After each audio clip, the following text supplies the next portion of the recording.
तिकडे परभणीमध्ये महायुतीमधलं भाजप आणि शिवसेनेमध्ये banner war सुरू झालेला आहे। शिवसेनेकडून हीच ती वेळ महापालिकेवर भगवा फडकवण्याची, तर भाजपकडून विकसित परभणीचं कॅम्पेन अशा आशयाचे बॅनर लागलेत। राज्यात महापालिका निवडणुकीचं बिगुल केव्हाही वाजू शकतो आणि त्यामुळे सर्वच पक्षांकडून निवडणुकीची तयारी केली जाते। परभणीत एकाच दिवशी भाजप आणि एकनाथ शिंदेंच्या शिवसेनेच्या इच्छुकांच्या मुलाखती सुरू आहेत, तर दुसरीकडे निवडणुकीच्या तोंडावर या दोन पक्षात जोरदार बॅनरबाजीला सुरुवात झाली आहे। सविस्तर आढावा घेतलेला आहे आमचे प्रतिनिधी पंकज क्षीरसागर यांनी।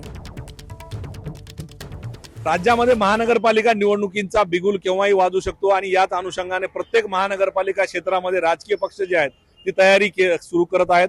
परभणी महानगरपालिका क्षेत्रामध्ये शिवसेना असेल, भाजप असेल, काँग्रेस असेल, राष्ट्रवादी असेल यांच्याकडून तयारी सुरू करण्यात येते। मात्र महायुतीमधील दोन प्रमुख पक्ष असलेले एकनाथ शिंदेची शिवसेना आणि भाजपकडून परभणी शहरात विविध भागांमध्ये अशा पद्धतीनं जे बॅनर आहे ते बॅनर वार सुरू झालेलं आहे। एकीकडे एकनाथ शिंदेच्या शिवसेनेकडून हीच ती वेळ, यंदा महापालिकेवर आपलाच भगवा फडकूया अशा आशयाचे बॅनर जे आहेत ते शहरात लावण्यात आलेले। तसेच नगर विकास विभागाकडच्या ज्या योजना आहेत त्या योजनांच्या माध्यमातून निधी जो आलेला आहे त्याचे बॅनर शिवसेनेकडून लावण्यात आले। तर दुसरीकडे विकसित परभणी हे कॅम्पेन जे आहे ते भाजपकडून सुरू करण्यात आलेलं आहे।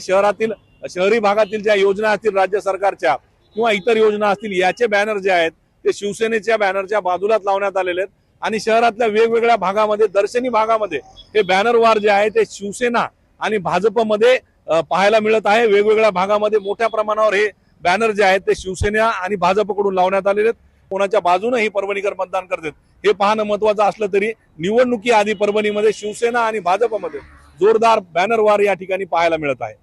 पंकज क्षीरसागर, एबीपी माझा, परभणी। एबीपी माझा, उघडा डोळे बघा नीट।